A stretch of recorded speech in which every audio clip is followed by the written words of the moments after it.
India's number 1 varicose veins hospitals ఐబీసీను సంప్రదించండి. మీ నొప్పి లేని ప్రయాణాన్ని ప్రారంభించండి. నమస్తే రమగారు. నమస్తే జయ. రమగారు, ఎద్దనపూడి సులోచన రాణి గారివి కొన్ని నావెల్స్ చెప్పుకున్నాం మనం. చాలా బాగుంటాయి కదండి. శ్వేత గులాబీ అవి చెప్పుకున్నాం అవును, కదా. అవును. అభిశాపం. అవును. ఆవిడ ఇంకేమన్నా నావెల్స్ చెప్పుకుందామా? నావెల్స్ అయితే బోల్డ్ ఉన్నాయి జయ. ఆ, కొంచెం చిన్న సైజ్ కథలు చెప్తాను. నవల అంటే చాలా పెద్దది కదా. కథలు కూడా రాశారు ఆవిడ. నవలలే కొంచెం చిన్న స్వరూపంలో ఉన్నవి కూడా కొన్ని కథలు. ఓకే. కొన్ని చిన్న చిన్న కథలు అంటే మరి చాలా ఎక్కువ కాదని అనుకుంటా. నాకు తెలిసినవి కొన్నే. ఇంకా నేనేమో తెలుసుకోలేకుండా మిస్ అయ్యానా అనిపిస్తుంటుంది మధ్య మధ్యలో నాకు. చిన్న కథలు కూడా చాలా బాగుంటాయి. పత్రికల్లో వచ్చి ఉండొచ్చు బహుశా. నేను పుస్తకంగానే చదివాను. నేను రచయిత్రిని కాను. దాని పేరా? ఓకే. బాగుంటుంది చిన్న కథ. ట్రీట్మెంట్ బాగుంటుంది. అసలు ఆవిడ స్టైలిష్ రైటర్. అవునండి. ఆవిడ స్టైలే వేరు. ఆవిడ క్యారెక్టర్ని పరిచయం చేయటం కూడా స్ఫురద్రూపి అయిన మగవాళ్ళని ఎంత బాగా ఓ పెద్ద వర్ణన ఉండదు. ఒక 2 వాక్యాల్లోనే ఒక హుందా అయిన క్యారెక్టర్ని నుంచోబెట్టేస్తారు కంటి ముందు. ఓకే. మామూలుగా మనం చూసే వాళ్ళలో అందంగా ఉండటం వేరు, హ్యాండ్సమ్గా ఉండటం వేరు కదా అవును కదా. మగవాళ్ళల్లో అందం కంటే హ్యాండ్సమ్ లుక్కే కావాలి. వాళ్ళ కళ్ళు, మొహం పెద్ద పెద్ద కళ్ళు, చక్కగా మొహము తెరిపిగా ఉంటే అందరూ అట్రాక్ట్ అవ్వరు. కానీ ఈ హ్యాండ్సమ్ గాయ్ వాడు నల్లగా ఉన్నా సన్నగా ఉన్నా అలాంటి వర్ణన బాగా చేస్తారు. బాగుంటుంది. ఈ కథ కూడా బాగుంటుంది. ఇందులో ఈ చిన్న పుస్తకంలో ఒక 5-6 కథలు ఉన్నాయి. ఈ నేను రచయిత్రిని కాను ఒకటే నాకు ఇష్టమైన చిన్న కథ ఆవిడది. సింపుల్, ఒక ఎపిసోడ్లో చెప్పేసేయచ్చు. ఇంకో 2-3 చూశాను. స్నేహం అయ్యి అవి చెప్పుకుందాం. ఓకే. ఈ కథని ఎట్లా పరిచయం చేస్తారంటే, నేను అనే అమ్మాయే చెప్తున్నట్టు. ఒక అమ్మాయి నేను మా అన్నయ్య మేము ఇలా చేసాం, అన్నయ్య ఇలా చేశాడు, అప్పుడు ఇలా అయింది, అతను అలా అన్నాడు అని ఏమనాలి దాన్ని? స్వపరిచయం అలా అని చెప్పకూడదు. మధ్యం పురుషులో చెప్పటం, నా వైపు నుంచి చెప్పుకోవటం అనమాట కథ. ఓకే. ఈ కథ చెప్పే అమ్మాయి పేరు, ఈ నేను రచయిత్రిని కాను అనే స్లోగన్ చెప్పే అమ్మాయి పేరు అనురాధ. రాధ అనే పేరుతో పరిచయం చేస్తారు. ఈ రాధకి నేను కథని నా వైపు నుంచి చెప్తున్నా. ఓకే. ఆవిడ ఎలా చెప్పారో అలా కాకుండా మన వైపు నుంచి చెప్పుకుంటున్నాం అనమాట. ఈ రాధకి 2 అన్నయ్యలు ఉన్నారు. పెద్ద అన్నయ్యకి వివాహం అయింది, పిల్లాడు కూడా ఉన్నాడు. వదిన క్యారెక్టరే కనపడుతుంది కానీ పిల్లాడు బాబు పేరు అప్పుడప్పుడు వస్తుంది కానీ అదేం చూపించరు. అన్నయ్య, పెద్దన్నయ్య, వదిన, అమ్మ, ఆ చిన్నన్నయ్య. అయితే ఈ చిన్నన్నయ్యకి కథలు రాయటం, పుస్తకాలు చదివించే సరదా ఎక్కువ. ఓకే. అయితే అతను ఎప్పటి నుంచో కథలు రాస్తూ ఉంటాడు. చిన్నప్పటి నుంచి కథలు రాస్తుండడం, తిరిగి రావటం, అవి ఎక్కడా పబ్లిష్ కాల. బిఏ 3 సార్లు 4 సార్లు డింకి కొట్టాడు. పోన్లేరా నీకు ఇష్టం లేకపోతే అవేం చదవద్దులేని రాతలేవో రాసుకోమని వాళ్ళ అన్నయ్య అతను వదిలేసాడు. వాళ్ళ అమ్మకి నచ్చలా. మొత్తం ఇల్లంతా పెద్దన్నయ్యే చూడాలి కదా. ఆడపిల్లలకి పెళ్లి చేయాలి. ఇది 70s రాయబడిన కథ. ఓకే. ఆడపిల్ల పెళ్లి 80s, లేట్ 70s, ఎర్లీ 80sలో అనుకో. అమ్మాయిల పెళ్ళిళ్ళు చేయటాలు అవన్నీ అన్నదమ్ములే చూసుకునేవాళ్ళు. పెద్ద ఆస్తిపాస్తులు ఉన్నవాళ్ళు కాదు వీళ్ళు. అన్నయ్యకి ఒక 600-700 జీతం. 700 జీతం రోజులు ఏనాటివి నీకు కూడా తెలీదు కదా, ఇంకా పాద్దే.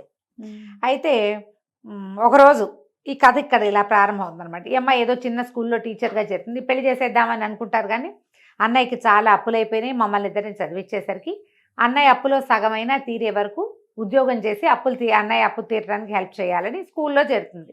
ఈ అమ్మాయికి కథలు, కాకరకాయలు, వ్యవహారం ఏమీ లేదు. పుస్తకాలు చదవడం తలకాయ నొప్పి. తెరలు అల్లుకోవటం, పూసలు అల్లటం, ఏమైనా బొమ్మలు వేస్తుండటం, ఏదైనా కుడుతూ ఉండటం, మొక్కలకు పాదులు చేయటం, చిన్నపిల్లలతో ఉండటం ఇష్టం. సన్నగా, నాజుగ్గా, కాస్త లేతగా ఉండే ఒక అమ్మాయి క్యారెక్టర్ని పరిచయం చేస్తారు. పోస్ట్ వస్తుంది. వదిన, రాధ, చిన్నన్నయ్య ముగ్గురు ఒకేసారి బయటకు వస్తారు పోస్ట్ కోసం. ఆ వదిన ఎవరో ఉత్తరాల కోసం చూస్తుంది. ఆవిడకి ఏం లేదు. ఈవిడేదో ఇంటర్వ్యూ ఎక్కడికో అప్లై చేసింది. వాళ్ళు ఏమైనా ఇంటర్వ్యూ కార్డు వస్తుందేమో అని రాధ చూస్తుంది. అది రాలా. కానీ ఒక బరువైన పార్సిల్ మాత్రం వెనక్కి వచ్చింది. అదేంటంటే వాళ్ళ చిన్నన్నయ్య రాసిన నవల. పుస్తకం తిరిగి వచ్చేసరికల్లా ఇక అతను హతాశుడైపోతాడు. గబుక్కుని వెళ్ళి గదిలోకి వెళ్ళి తలపేసేసుకుంటాడు. కట్టలాగా వచ్చింది కదా రిజిస్టర్ పోస్టు, అది వెనక్కి ఇచ్చేసి చెల్లెలకి ఇచ్చి నేను తగలబెట్టేసి, కష్టపడి రాశాను అనుకో, అయినా సరే నాకేం పేరు లేదు, ప్రఖ్యాతి లేదు, నా పుస్తకాలు ప్రింట్ అవటం లేదు, చీచి అని తలపేసేసుకుంటాడు. మధ్యాహ్నం నుంచి రాత్రి దాకా పిలుస్తారు. అన్నం తినమంటారు, కాఫీ తాగమంటారు, బతిలాడతారు. వదినకి బాగా మరిదంటే ప్రీతి. ఎప్పుడో పెళ్ళయింది వాళ్ళకి. ముందు నుంచి మగవైపు మరిదంటే ప్రీతి. ఈ అమ్మాయి ఏమో పెద్దన్నయ్యకి కిడ్ అనమాట. పెద్దన్నయ్య పెట్టు. ఎంత పిలిచినా రాడు. రాత్రికి వాళ్ళ పెద్దన్నయ్య ఇచ్చాక బలవంతంగా మొత్తానికి బయటికి పిలుస్తారు. ఆ సాయంకాలం ఏమవుతుందంటే ఈయన వాళ్ళ అన్నయ్య వస్తూనే ఉత్సాహంగా రాధా రాధా అని పరిగెత్తుకొస్తాడు. చెల్లెల్ని చక్కగా దగ్గర తీసుకుని కావలించుకుంటాడు. నువ్వు అదృష్టవంతురాలివి, నీకు అన్నీ కలిసి వస్తాయి అన్నీను అని ₹1 లాటరీ కట్టేట ఒక చోట ఆయన. గోద్రేజ్ బీరువా వచ్చింది. అప్పట్లో గోద్రేజ్ బీరువాలు అవి చాలా గొప్పవి, ఖరీదు. బీరువా కొనుక్కుంటే 2-3 వేల రూపాయలు అయ్యేది. ₹1 ₹3,000 ₹4,000 బీరువానో తగిలింది. ఎంత గొప్ప గొప్ప కదా. అక్కడి నుంచి చెల్లెలు చేతులు పుచ్చుకుని, అబ్బో నువ్వు భలే అదృష్టవంతురాలు, నీకేం గిఫ్ట్ కావాలో చెప్పు, వీళ్ళు ఎప్పటి నుంచో బీరువా కొనమంటున్నారు, ₹1 వచ్చేసింది, నీ పేరుతో కట్టేసరికి రాధ అదృష్టవంతురాలు అని మాట్లాడారు. అక్కడి నుంచి ఆవిడంది వదిలినట్టుంది, దీన్ని ₹3 సరే రాము కాఫీ కూడా తాగలేదు, వాడిని తను పిలవండి అంటే ఇక పిలిచి మొత్తానికి ఎరా పుస్తకం ప్రింట్ అవ్వకపోతే ఆడదానిలాగా ఏడుస్తావురా, రా అని బయటికి తీసుకొచ్చి భోజనాన్ని కూర్చున్నారు. ఏదో నవ్వుతూ మాటల్లో ఏమన్నారంటే, నీ కథ కూడా రాత్రి చేత పోస్ట్ చేయించు, దీనికి అదృష్టం కలిసి వస్తుంది, దీనికి లక్కీ ఫెలో కాబట్టి దానికి ఏదో అవుతుందన్నారు. ఏదో నవ్వుకున్నారు. ఈ అమ్మాయి యథాతథంగా స్కూల్కి వెళ్తూ ఉండేది. సడన్గా ఒకరోజు పోస్ట్ వచ్చింది. మళ్ళీ అన్నయ్య పుస్తకం వచ్చేసిందేమో అని అనుకుని హడిలిపోయారు వీళ్ళు. తీరా ఓ ఉత్తరం వచ్చింది. ఆయన ఆశ్చర్యపోతాడు. అక్కడి నుంచి చెల్లెలు చేతులు పుచ్చుకొని చెల్లెల్ని గాల్లోకి ఎగరేసి, నిజంగా లక్కీ ఫెలోవి, నీ పేరుతో పంపించానని చెప్పలే, నా పుస్తకం ప్రింట్ అయిందని చెప్పాడు. ఆ టెలిగ్రామ్ వచ్చింది ఆ రోజు. ఈ టెలిగ్రామ్ ఎవరి పేరు మీద వచ్చింది? రాధ పేరు మీద వచ్చింది. వాళ్ళమ్మ వదిన అడిగారు, రాధ పేరు మీద వచ్చింది ఏంటి టెలిగ్రాము, రామకృష్ణని నీ పేరు మీద రావాలంటే ఆ పుస్తకము రాధ పేరు మీద పంపించానని చెప్పాడు. ఆ బుక్ ప్రింట్ అవబోతోంది ఒక పత్రికలో. ఈ అమ్మాయి కనీసం ఆ పుస్తకం ఏమిటో కూడా చూడలేదు. వాళ్ళ అన్నయ్య వాళ్ళు ఏమన్నారు, ఇది మంచిదేగా, ఏదో ఒకటి వాడి పుస్తకం ప్రింట్ అవుతుంది. వాళ్ళు బోల్ డబ్బులు పంపించారు. ఇక వారపత్రికలో సీరియల్గా రావటం మొదలుపెట్టింది. క్రమంగా అందరూ గుర్తించడం మొదలుపెట్టారు, ఈ అమ్మాయే ఆ కథ రాసేదని. ఓనాడు ఇదంతా అందరూ అంటున్నారు ఏమిటని నా పుస్తకం కూర్చుంటే ఆ బుక్ ఏమీ నచ్చదు, ఏమిటిదో కథ, దీనికి జనాలంతా ఫ్యాన్స్ అవటం ఏమిటి, దిక్కుమాల కథ అనిపిస్తుంది. అమ్మాయికి లేదు, బుక్ రీడింగ్ ఛాయిస్ కాదు తంది. అక్కడి నుంచి ఏదో సన్మానం అని పిలుస్తారు ఈ అమ్మాయిని. ఈ పిల్లకి అసలు ముందే పబ్లిక్లోకి వెళ్ళటం అవి అలవాట్లేదు, మెతకది, తక్కువ మాట్లాడుతుంది, ఏదో ఆ స్కూల్లో ఉండటం తప్పిస్తే తనకేమీ తెలీదు. వాళ్ళ అన్నయ్య చాలా బలవంతం చేసి, ఇప్పట్లో చెప్పద్దు, నేను రాయలేదు, మా అన్నయ్య రాశానంటే వద్దు ఇంకా కొన్ని పుస్తకాలు ప్రింట్ అవ్వనివ్వు, కొంతకాలం అయితే బాగుంటుంది. ఇతను ఏం చేస్తాడు, ఆ పత్రికకి ఈ అమ్మాయి ఫోటో పంపించేస్తాడు. చెల్లెల్ని తీసుకెళ్ళి వెంబడి పెట్టుకెళ్ళి ఒక ఫోటో తీయించి, నాకు అవి నా ఆశయాలు నా అభిప్రాయాలు అని ఒక రాసి తనే పంపిస్తాడు. గుర్తుపడతారు, ఫోటో పడేసరికి ఆటోమేటిక్గా గుర్తుపడతారు. ఈ పబ్లిక్ నుంచి వచ్చేదాన్ని తట్టుకోలేకుండా ఉంటుంది. అదేదో ఇద్దరు ఆడపిల్లలు ఎవరి చేతిలోనో మోసపోయి ప్రతీకారం తీర్చుకోవడానికి మగవాళ్ళ మీద బాగా డబ్బు సంపాదించి మగవాళ్ళ మీద ప్రతీకారాలు తీర్చుకుంటారు. కానీ వాళ్ళకి తర్వాత ఎదురుపడ్డ వాళ్ళంతా మంచివాళ్లే. కానీ మంచివాళ్ళని కూడా వీళ్ళు చక్కెరగిరి మాన్యాలు పట్టిస్తారు. ఈ ఆడాళ్ళకి పగా ప్రతీకారాలు ఏమిటో ఈ పిల్లకి అర్థం కాదు. వాళ్ళ అన్నయ్య రాసిన కథ అది. అక్కడి నుంచి ఇంకో బుక్ ప్రింట్ అవుతుంది. ఇంకో అవకాశం వస్తుంది. అన్నయ్య ఏమో ఎవరికీ చెప్పద్దంటాడు. ఓ పబ్లిక్ స్పీచ్ కోసం తీసుకెళ్తాడు ఒక చోటకి. ఎక్కడో ఒక చోట సన్మాన సభని ఆ పుస్తకం గురించి మాట్లాడతారు. ఒక ఆవిడ నానా తిట్లు తిట్టిపోస్తుంది స్టేజ్ మీద. పిచ్చి పుస్తకం, ఆడవాళ్ళని ఇట్లా క్రూరంగా చూపిస్తారా, ఆడవాళ్ళు క్షమయా ధరిత్రి అని చెప్పాలి అని నానా తిట్లు తిడితే, ఆ ప్రోగ్రాం రోజున ఈ కింద కూర్చున్న అతిథుల్లో ఒక అతను తెల్లగా పొడుగ్గా తెల్లటి బట్టలతో ఉన్న ఒక అతను, ఎందుకనో సులోచనారాయణ గారి హీరోలందరూ తెల్లటి బట్టల్లోనే ఉంటారు, వైట్ అండ్ వైట్ ఇష్టమేమో ఏమో వైట్ అండ్ వైట్ అప్పుడు ఫ్యాషన్ కూడా అనుకుంటా జయ. వాళ్ళు ప్రత్యేకంగా కనపడమో ఏదో ఉండుంటుంది. ఆవిడ చిన్నప్పటి ఫ్యాన్సీ అయ్యి ఉండొచ్చు. చాలా కథల్లో వైట్ అండ్ వైటే చెప్తారు. ఒక అతను తనకేసి చూస్తూ ఉండటాన్ని గమనిస్తుంది అమ్మాయి. ఈ తిట్టే ఆవిడ ఒక స్పీకర్ ఉంది కదా, ఆవిడ చెడ తిట్టేస్తుంది. రైటర్కి బుద్ధి లేదు, జ్ఞానం లేదు, ఇలాంటి పిచ్చి కథలు రాస్తారు, దీనివల్ల సమాజం పాడైపోతుంది. ఈయన ఒక కాగితం రాసి ఏదో పంపిస్తాడు. ఆ కాగితం చూసేసరికి స్పీకర్ తగ్గిపోతుంది. క్షమించాలి, ఇలా మాట్లాడినందుకు క్షమించాలి అని ఏదో మాట్లాడుతుంది. ఈ అమ్మాయి ఒక ముఖం మాట్లాడుతుంది కానీ నానా గలభ అయిపోతుంది. ఇతనే తీసుకొచ్చి దింపుతాడు. అతని పేరు రాజశేఖరం. ఈ రాజశేఖరం కూడా చాలా కథల్లో కనిపిస్తారు. ఎదనపూడి సులోచనారాయణ గారి హీరో ఆ పేరు రాజశేఖరం పేరు. అక్కడి నుంచి ఇంటికి తీసుకొస్తాడు. వాళ్ళ అన్నయ్య ఆశ్చర్యపోతాడు. ఆ పూట ఏంటంటే అన్నయ్య రాడు, ఎందుకంటే నా బదులు నువ్వు సన్మానం తీసుకుంటుంటే నాకు కుళ్ళొస్తుంది అని తను రాడు సన్మానానికి. పైగా స్పీచ్ రాసిస్తాడు, నువ్వేమైనా తప్పులు చదివితే నేను తట్టుకోలేను, అందుకని నేను రానంటాడు.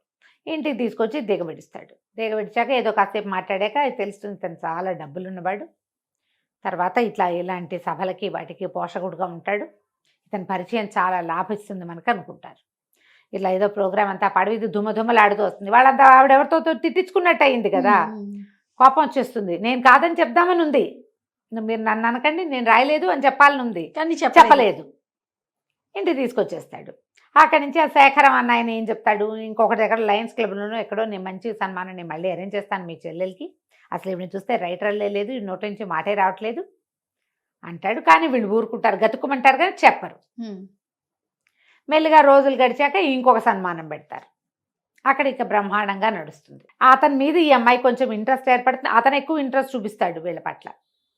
క్రమంగా ఏమవుతుంది, సినిమా అవకాశాలు కూడా ఇప్పిస్తాడు. ఒక నాటకం రాసి ఇవ్వమంటారు అని, రాస్తుందిలేండి అంటాడు. నేనే ఫెయిర్ చేస్తానని చెప్తాడు చిన్నయ్య. ఒక 3 సార్లు సన్మానాలు అయ్యాక ఈ చెల్లెలు ఏమంటుంది, అనురాధ ఈ స్కూల్కి వెళ్తూ ఉంటుంది కదా, స్కూల్లో వాళ్ళంతా అదో రకంగా చూస్తారు. ఈ సన్మానం అయిన తర్వాత అందరూ నవ్వుకుంటారు, ఈ అమ్మాయిని చూసి బాగా తిట్టారు, మా బాగా అయిందని. ఎవరికైనా పేరు వచ్చిన వాళ్ళకి ఏదైనా ప్రాబ్లం వచ్చిందంటే చుట్టుపక్కల జనాలకు సంతోషంగా ఉంటుంది. అలాంటి వాళ్ళని చూస్తాం ఇప్పుడు కూడా మనం. వీళ్ళు ప్రాబ్లమ్స్లో ఉన్నారు, నా పెద్ద గొప్ప నీళ్ళగారు బాగా అయింది వీళ్ళకి, అలా అనిపిస్తుంది. అక్కడి నుంచి ఏమవుతుంది, ఈ స్కూల్లో హెడ్ మిస్ట్రెస్ అంటుంది, ఏమిటమ్మా నువ్వు ఇంత బిజీగా ఉన్నావు, నీలాంటి వాళ్ళు మా స్కూల్లో పనిచేయకూడదు, ఉద్యోగం మానేయాలి. ఆ స్కూల్ ఉద్యోగం మానటం ఇష్టం ఉండదు ఈ అమ్మాయికి, బోల్ డబ్బులు వస్తాయి. అక్కడి నుంచి నేను ఈసారి సన్మానంలో నేను చెప్పేస్తాను ఖచ్చితంగా అంటుంది, అన్నయ్యతో చెప్పేస్తానంటుంది. చెప్పేస్తాననేసరికల్లా వాడి వద్దు నువ్వు చెప్పొద్దు అని చెప్పి చెల్లెలకి ఓ చిన్న విషయం ఉన్న పొట్లను చూపిస్తాడు. నువ్వు కనుక అక్కడ నోరెత్తావంటే తినేస్తాను నేను, ఎందుకంటే నా మొదట్లో నాకు కూడా కష్టంగానే ఉంది, కానీ ఇప్పుడు నాకు కష్టంగా లేదు. నా చెల్లెలకేగా పేరు వచ్చేది, ఏం పర్వాలేదు. ఇప్పట్లో కాదు, చాలా పేరు వచ్చాక, చాలా పాపులర్ అయ్యాక అప్పుడు చెప్దుగా. ఇప్పుడు నువ్వు రైటర్ అయితే కాకపోతే ఏం చక్కగా సన్మానం చేస్తా, చేసుకోవచ్చు కదా, మరి వాళ్ళు డబ్బులు వస్తున్నాయి, మంచి మంచి చీరలు కొని పెడతాను నీకు, ఇట్లా ఒప్పిస్తాడు బలవంతంగా. ఈ రాజశేఖరం ఈ అమ్మాయి పట్ల కొంచెం ఆసక్తి చూపిస్తాడు. అయితే ఏమవుతుంది, ఓసారి ఈ స్కూల్కి వెళ్తుంది కదా, నువ్వు ఎలాగైనా సరే రిజైన్ చేసేయాల్సిందే అంటారు. ఏం చేయాలో తెలియక రిజైన్ చేసి బయటకు వచ్చేసరికల్లా మతిపోయినట్టు అయిపోతుంది. ఇదేమిటి, నేను ఈ రైటర్ అన్న దాన్ని తీసుకోలేకుండా ఉన్నా, ప్రతి వాళ్ళు మాట్లాడమంటారు, అదేమిటి మీరు అంత బాగా రాస్తారు, ఏం మాట్లాడడం రాదే మీకు అంటారు. తను ఎట్లా హ్యాండిల్ చేయాలో తెలీదు. పోనీ చెప్పేద్దామంటే ఈ అన్నయ్య ఏమంటాడో తెలీదు. చనిపోతానన్నాడు కదా, మరి వాడు ఒప్పుకోవటం లేదు. ఏం చేయాలి, అది పరధ్యానంగా రోడ్డు మీదకి వచ్చేస్తుంది. ఓ కారు గుద్దైపోతుంది, ఒక దాని నుంచి తప్పుకొని ఇంకో కారు కిందకి వెళ్ళిపోతుంది. ఆ రెండో కారు రాజశేఖర్ అంతే. అతను కాస్త ఈ అమ్మాయిని తీసుకుని హాస్పిటల్కి తీసుకుపోతాడు. వాళ్ళ అన్నయ్యలకి కబురు చేస్తాడు, ఇంటికి కారు పంపిస్తాడు. ఓ కన్ను బాగా నెవరగంత మీద గట్టి దెబ్బ తగులుతుంది, కళ్ళు మొహానికి కట్టేస్తారు మొత్తం. ఈ అమ్మాయి ఓరుబోరుమని ఎడుతుంది, భయపడిపోతాడు అతను, కళ్ళు కనపడకుండా అయిపోతాయేమోనండి. ఓ కన్ను కనిపిస్తుంది. అన్నయ్య అందరూ వచ్చాక కళ్ళు కట్టనివ్వదు, మొత్తం కళ్ళకి భయం వేస్తుంది నాకు, కళ్ళు కనపడకపోయేసరికల్లా టెన్షన్ వచ్చేస్తుంది కదా. ఓ కన్నే చూడనివ్వండి అంటే రెండో కన్నుకి కట్టుకడతారు. కళ్ళు స్ట్రెయిన్ అయ్యి ఎప్పటికీ కూలుకోదు, 20 రోజులు పడుతుంది. ఇతను రోజు వచ్చి బాగా క్లోజ్ అవుతాడు. ఈ యాక్సిడెంట్ మీద కూడా ఒక కథ రాయండి, మీరు రైటర్ కదా అంటాడు నవ్వుతూ. అన్నయ్య ఏం చేస్తాడు, యాక్సిడెంట్ మీద ఒక కథ రాసి పోస్ట్ చేసేస్తాడు. చేసేసరికల్లా అతను వచ్చి కేకలేస్తాడు, ఇట్లా రాస్తారా రైటర్లు, కొన్ని భావాలు దాచుకోవాలి, అది ఈ వర్ణన ఇదంతా చూసి నేనే ప్రజలకు తెలిసిపోతుంది. ఓహో, మీకు సహాయం చేయడానికే నాకు భయంగా ఉంది, మన ఇద్దరి మధ్య ఏదో ఉందని అనుకుంటారని మీరేమో ఇట్లా రాస్తారా అంటే ఆ కథ రాసింది కూడా తెలియదు, నేను రాయలేదంటుంది. అనేసరికల్లా అతను అంటాడు, ఇంకా అన్నయ్య మీరు రాయకపోతే వాళ్ళు రాస్తారా, మీదే శైలి నేను చూసే కదా అంటాడు. సరే వీళ్ళిద్దరు కొంచెం క్లోజ్ అవుతారు. కరెక్ట్గా అదే టైంకి వాళ్ళ అన్నయ్య వచ్చి చూసేస్తాడు. ఈ చిన్న అన్నయ్య మీద పోట్లాడుతుంది, బుద్ధి లేదా, ఆ కథ ఎందుకు రాసావు నువ్వు, ఆయన వచ్చి నన్ను తిట్టాడు అనేసరికి అతను ఏమన్నాడంటే, నీకు అతనంటే ఇష్టం, అతనికి నీ మీద ఆసక్తి ఉంది, మీరు బయటపడడానికి ఈ కథ ఉపయోగపడుతుందని చెప్పాను, ఇది మంచిదే. అంతకుముందు వాళ్ళు ఊహిస్తూ ఉంటారు, ఏమిటి ఇతను అమ్మాయి మీద ఇంట్రెస్ట్ చూపిస్తున్నాడు, ఈ పెళ్ళైపోతే వీళ్ళిద్దరికి చిన్నవాడికి ఇంకా మంచి అవకాశాలు వస్తాయి. ఓహో, అతను పెద్ద డబ్బులు ఉన్నవాడు, సినిమా వాళ్ళ పరిచయాలు ఉన్నాయి, నాటకాల వాళ్ళతో పరిచయాలు ఉన్నాయి, పెద్ద పెద్ద సంస్థలతో పబ్లిషర్స్తో పరిచయాలు ఉన్నాయి. వేరే ఎవరో తెలిసిన పబ్లిషర్ ఈవిడతో ఒక కథ రాయించండి మాకు కూడా అని అడిగాడు. మరి ఇవన్నీ పోగొట్టుకుంటారా? ఈ పిల్లకి ఏమనిపిస్తుంది, నన్ను రైటర్ని చేసి ఇతనికి వలేసారు పెద్దవాళ్ళు అనిపించడం మొదలు పెడుతుంది. వాళ్ళ అన్నయ్యల మొహం కూడా దాన్ని నచ్చదు. ఇంకా ఇది అన్యాయం, తప్పు. ఏదో మాటల మీద అతను చెప్తాడు, నేను అబద్ధాలు చెప్తే భరించను. రాజశేఖరం. అబద్ధాలు, పైగా ఆడవాళ్ళు అసలు అబద్ధం చెప్పకూడదు. ఆడవాళ్ళ ప్రపంచం చాలా చిన్నది. ఈ రోజుల్లోది కాదుగా, ఈ రోజులకి అది కరెక్ట్ కాదు. ఆ 70లో కదా, ఆడవాళ్ళ ప్రపంచం చాలా చిన్నది. ఆ లిమిటెడ్ ప్రపంచంలో వాళ్ళ అబద్ధాలని ఆసరాగా తీసుకోకూడదు. వీళ్ళకి పిచ్చ దుఃఖంగా ఉంటుంది, ఇతని నుంచి వేరుపడిపోతానేమో అనిపిస్తుంది. చెప్తే అన్నయ్య చచ్చిపోతాడు, చెప్పకపోతే వీడితో సెపరేషన్ వస్తుంది. రేపొద్దు నేను మోసం చేశాను అనుకుంటాడేమో, నేను రైటర్ని కాకపోతే నన్ను పెళ్లి చేసుకుంటావా అని అడుగుతుంది. బ్రహ్మాండంగా చేసుకుంటాను, ఇంకా సంతోషంగా ఉంటుంది, కానీ రైటరు కాకపోతే నీకు నాకు పరిచయం ఎలా అయ్యేది అంటాడు. ఇప్పుడు చెప్పాలో వద్దో తెలియదు. ఇక ఏమవుతుంది, ఒకరోజు వచ్చి ఓ చిన్న ఉంగరం ఒకటి పెడతాడు. ఓ 20 రోజులు నేను ఊరు వెళ్తున్నాను, బాంబే వెళ్తున్నాను, తిరిగి వచ్చాక మళ్ళీ కలుసుకుందాము అని చెప్తాడు. ఈ అమ్మాయికి ఇక ఎట్లాగైనా చెప్పేయాలని ఉంటుంది. పెద్ద సన్మాన సభ సిటీ టౌన్ హాల్లో పెడతారు. అయితే అప్పటిదాకా సభ అంటే ఉనికిపోయి సభలు వద్దని, నేను వెళ్ళనని అన్నయ్య బతిమలాడడం, వాళ్ళ పెద్దన్నయ్య పోన్లే నా అమ్మలు అలా అనకూడదే అని బలవంతం చేసి పంపించడం. అక్కడికి వెళ్ళాక నోరు ఆరిపోవటం, కాళ్ళు వణికిపోవటం, భయం వేయటం. అన్నయ్య ఇంత పెద్ద పారాగ్రాఫ్ 4 పేరాలు రాసిస్తే పావు పేరాలో పావు సగం 4 వాక్యాలు మాత్రమే చెప్పి వచ్చేసేది. ఈసారి మాత్రం గట్టిగా సెంటెన్సులు పేర్చుకుని ఏం చేస్తుంది, స్టేజ్ మీదకి వెళ్ళాక ఈ ముఖ్యమైన విషయం చెప్పాలి. నిజానికి ఇన్ని సన్మానాలు తీసుకుంటాను కానీ ఈ సన్మానాల్లో ఏ ఒక్కటి దానికి నాకు అర్హత లేదు చెప్పేసింది. ఈ కథలు నావి కాదు. ఒకరోజు మా అన్నయ్య రాసిన కథ తిరిగి వచ్చింది. సూసైడ్ చేసుకుంటాడనే భయంతో మా అన్నయ్యకి నా పేరు ఇచ్చాను. ఈ ప్రతి కథ మా అన్నయ్య రాసిందే. నా ప్రతి స్పీచ్ మా అన్నయ్య రాసిచ్చాడు. నేను ఏ స్పీచ్ మాట్లాడలేదు. ఇది నా సొంత స్పీచ్. నేను రచయిత్రిని కాను అని అనౌన్స్ చేసేస్తారు. సభ అంతా తెల్లబోతారు.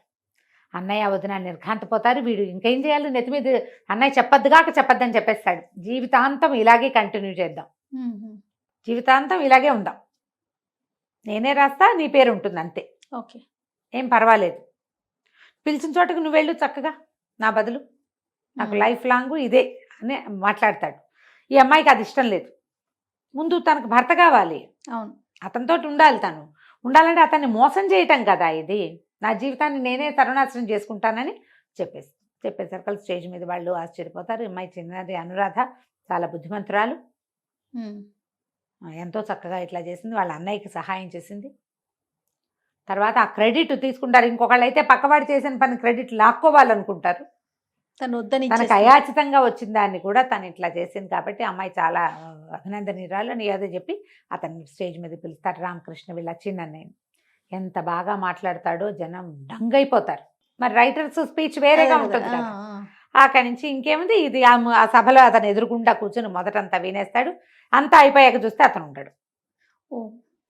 పిచ్చెక్కిపోతుంది అమ్మాయికి. ఇంక ఇతన్ని పోగొట్టుకున్నట్టే. ఇంటికి వెళ్ళిపోతారు. ఇక పిచ్చిదానిలో అయిపోతుంది. నీరసము, నిస్త్రాణ, ఏం చేయాలో తెలియదు. ఉద్యోగానికి ఉద్యోగం పోయింది. ఇప్పుడు నువ్వు ధైర్యంగా చెప్పిందని కొంతమంది మెచ్చుకున్నా, కొంతమంది అంటారు ఇన్నాళ్ళు భలే గీర్వాణం చూపించింది. ఇలాంటివి వస్తాయి కదా. ఉద్యోగానికి ఉద్యోగం లేదు, ఇతనితో పెళ్లి చెడిపోయింది అనుకుంటుంది. అమ్మ వదిన పెళ్లి ఏర్పాట్లలో ఉంటారు. అన్నయ్య ఎక్కడికో వెళ్తాడు, చిన్నన్నయ్య ఎక్కడికో నాటకం వాళ్ళతో ఒక నాటకం రాస్తాడు ఈ అమ్మాయి పేరుతోటి. అది చాలా పెద్ద పోటీల్లో గెలుపొందుతుంది. దానికి కూడా బోల్డ్ డబ్బులు వస్తాయి. ఇల్లంతా డబ్బే. వీళ్ళకి ఇంట్లో ఫోన్ పెట్టించుకుంటారు, సోఫాలు కొనుక్కుంటారు, ఇల్లు పెద్దది చేసుకుంటారు, వదినకి బంగారం కొంటారు, ఈ అమ్మాయి పెళ్లికి సామాన్లు కొంటారు. అంతా డబ్బులు వచ్చేస్తున్నాయి కదా. ఈ డబ్బంతా కనపడుతోంది. ఇవే కనిపిస్తున్నాయి, నేను లేని ఇందులోనే అనిపిస్తుంది. సరే ఆలోచించి ఏమనుకుంటుంది, ఉంగరం తీసుకెళ్ళి ఇచ్చేద్దాం అనుకుంటుంది. ఇంటికి వెళ్తే కింద పని అంటాడు, ఎవరో వచ్చారని చెప్పి సార్ని పిలుచుకురా నువ్వండి. కిందకి వచ్చేసరికల్లా అబ్బా మొత్తానికి దారి కనపడింది నీకు అంటాడు. కొంచెం వెటకారంగా మాట్లాడతాడు. ఈ అమ్మాయి ఏడ్చుకుంటా ఉంగరం ఇచ్చేస్తుంది. మీ ఉంగరం నాకెందుకు, అట్టు పెట్టుకోండి, నేను మోసం చేశాను మిమ్మల్ని, నేను ఈ పెళ్ళి ఎలాగో జరగదంటే సరే ఉంగరం చేతిలో పెడితే చేయించుకుంటాడు. ఈ చేతిలో నుంచి ఈ చేయించుకుని రెండో చేపట్టుకుని ఉంగరం పెట్టేస్తాడు. 2 రోజుల్లో మన నిస్తార్థమని, 4 రోజుల్లో మన పెళ్ళని తెలుసా నీకు అంటాడు. అనేసరికి ఇంకేం పెళ్ళి క్యాన్సిల్ అయిపోయింది, నేను చెప్పిన రోజునే అయిపోయింది కదా, అందుకే నువ్వు నాకు కనపడకుండా వెళ్ళిపోయావు అంటే, ఆ రోజే మీ అన్నయ్యలు ఇద్దరు వచ్చి గంటల తరబడి నన్ను బతిమలాడి నీ తప్పేం లేదని చెప్పారు. ఓహో, ముందు నాకు కష్టం తోచింది. ముందంతా ఇది నా భార్య ఫేమస్ రైటరు అని చెప్పుకోవాలంటే నాకు మొహమాటంగా ఉండేది. ఇప్పుడు చాలా సంతోషంగా ఇది నా భార్య అని చూపించుకోగలుగుతాను. నేను ఫేమస్ పర్సనాలిటీలకి భర్తలుగా ఉండటము కష్టం. నీ మీద ప్రేమతో దాన్ని భరిద్దాం అనుకున్నా. ఇప్పుడు నాకు అసలు అవసరమే లేదు, ఆ కష్టమే లేదు నాకు. దొంగ మొహం.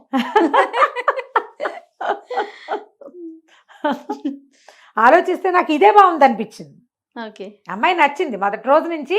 ఈ పిల్ల ఇంత నాజుగ్గా ఉన్న అమ్మాయి, ఇంత నోటో నాలుగు లేనట్టుగా ఉంది, ఈ పిల్ల ఎటా రాసింది అనుకున్నాను నేను. అమ్మాయి నువ్వు రాయలేదనుకుంటే నాకు అమ్మాయిగా ఉందంటాడు. ఉందని చక్కగా ఉంగరం పెట్టి తీసుకెళ్ళి ఇంటి దగ్గర దిగబెడతాడు. ఇంకో నెలలో పెళ్ళి అయిపోతుంది. కథ కంచికి మనం ఇంటికి. బాగుంది రమ్మగారు, కానీ లాస్ట్లో పాయింట్ బాగాలేదు.